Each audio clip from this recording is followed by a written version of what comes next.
Welcome to இன்னைக்கு என்ன செய்தி. இன்னைக்கு நம்ம பார்க்க போகிறது பார்த்தீங்கன்னா அழகே அழகு சீரியல் இன்னைக்கான எபிசோடு தாங்க பார்க்க போகிறோம். இன்னைக்கு எபிசோடு சொல்கிறேன், ரொம்ப சோகமாக அழுகையாக தாங்க இருந்துச்சு. நிறைய இடம் பார்த்தீங்கன்னா ரொம்ப அழுக வச்சுட்டாங்கன்னு தான் நான் சொல்லுவேன். அந்த காது குத்துற ஃபங்க்ஷனே வந்து இவங்க ஃபுல் அண்ட் ஃபுல் வந்து தங்கராஜ் வந்து அந்த அவனுடைய கோவத்தை காமிக்கிறதுக்காகவே இதை நடத்தின மாதிரி தான் எனக்கு தோணுச்சு. கம்பல் போட விட மாட்டான், அதுக்கு ஒரு பிரச்சனை பண்ணான். அதுக்கப்புறம் பார்த்தீங்கன்னா இப்போ மடியில் உட்கார வச்சு மாமா மடியில் தாய் மாமா மடியில் உட்கார வச்சு காது குத்துவாங்க பார்த்தீங்களா, அதுக்குமே வந்து பாக்யராஜை சேர்க்காத அளவுக்கு அவன் ஒன்று பண்ணுவான் பாருங்க. அந்த இடத்துலலாம் பயங்கரமாக இருக்கும். பாவம் அது அது வந்து எப்படி சொல்கிறதுன்னு பார்த்தீங்கன்னா, ஒரு வீட்டில் ஒரு அண்ணனோட உரிமைக்காக ஒரு தங்கச்சி எவ்வளோ போராடுவா அப்படின்றத வந்து சூப்பராக எக்ஸ்பிளைன் பண்ணியிருந்தாங்க இந்த கதையில். பார்க்கவே நல்லா இருந்துச்சு, அழுகையாகவும் இருந்துச்சு, ரொம்ப டச்சிங்காகவும் இருந்துச்சு.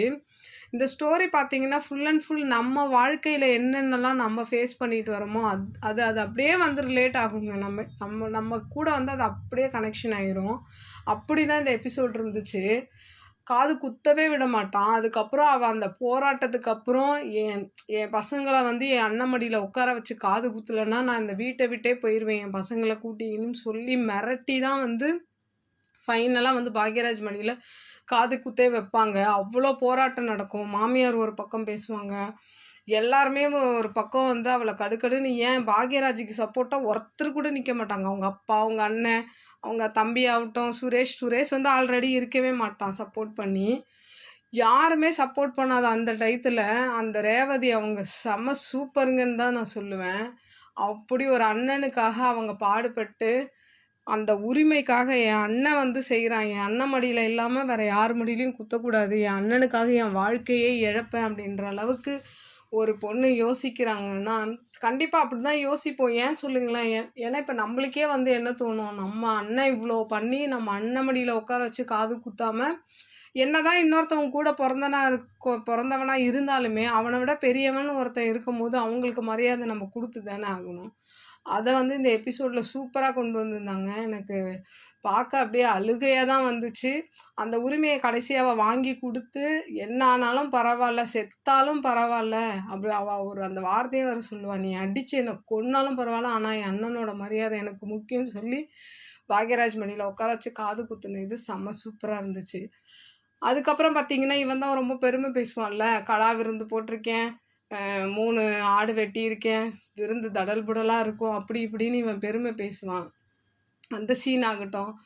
அடுத்து இவன் வந்து என்ன பண்ணுவான், சபையில் எல்லாத்தையும் அமைதியாக இது பண்ணிவிட்டு தங்கராஜ் அதுக்கு அடுத்து அவங்க ஒய்ஃபை போய் அடிக்கிற அந்த சீன் ஆகட்டும், மிரட்டுற சீன் ஆகட்டும், நிஜமாகவே அந்த சீன்லாம் வந்து பார்த்தீங்கன்னு வச்சுக்கோங்க, நிஜமாவே அவன் அடித்த மாதிரி தான் இருக்கும் அந்த சீனெல்லாம். அவள் போய் இங்கே முட்டியில் இடிச்சுக்குவா, தலையில் இடிச்சுக்குவா, இடுப்பில் இடிச்சுக்குவா. அந்த சீனெல்லாம் பார்த்தீங்கன்னா அவ்வளோத்தையும் மறைச்சிக்கிட்டு சாப்பிட்ற இடத்துல வந்து எதுவுமே காமிக்காமல் யாருக்கிட்டேயும் புருஷன் இவ்வளோ கொடுமை பண்ணுறான்னு அவளுக்கு எல்லாருக்கும் ஓரளவுக்கு சந்தோஷமாக தான் இருப்பாங்க. அவங்க அப்பா அம்மா கூட கேர் பண்ண மாட்டாங்க. அந்த இடத்துல பாக்யராஜும் இவங்களும் தான் வந்து இந்த ரேவதியை விசாரிப்பாங்க.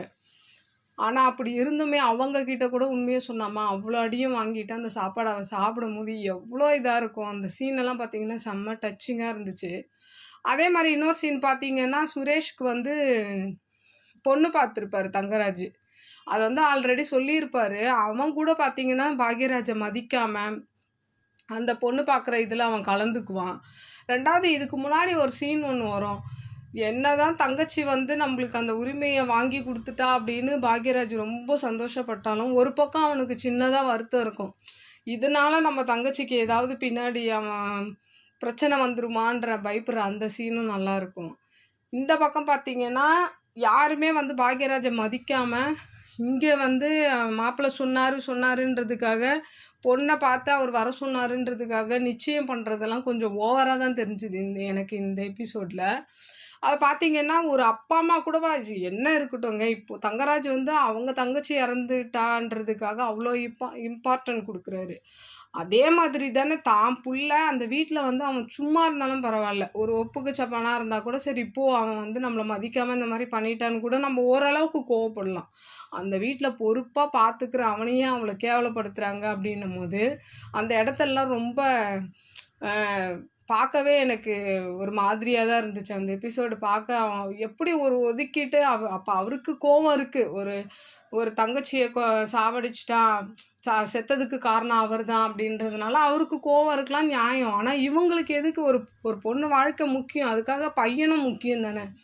அந்த இடத்துல பார்த்தீங்கன்னா, இவங்க அப்பா, அம்மாவெல்லாம் பார்க்கும்போது கொலவெறி ஆகுது எனக்கெல்லாம். பயங்கரமா கோவம் வேற வருது.